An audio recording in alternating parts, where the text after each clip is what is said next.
Agora que em verdade o caso na Aruba está bom, mas ainda não está qualificado para começar o diálogo com o CDC. Não tem a regra formal.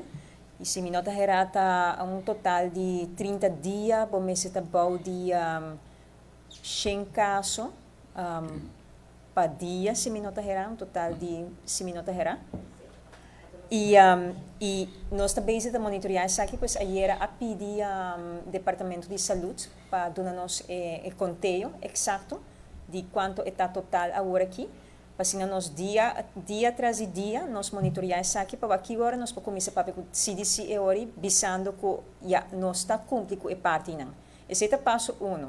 E de 2 passos teóricos para começar e ori o diálogo, então esse não tem bambisa período que não aguenta na mês para tomar uma decisão de câmbio, basicamente. Então, em verdade, é por durar semana para por lograr que finalmente não aguenta não saco botar cumprir com o requisito não e para não decidir de fazer câmbio. Pois o período é não se não tem algo fijo estipulado de parte do CDC.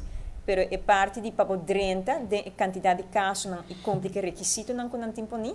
Esse é algo que nós encaminhamos basicamente e nós estamos monitoreando, então se não por nós está claro e está cumprindo com todo o requisito não, nós também puxa mais o diálogo e não também.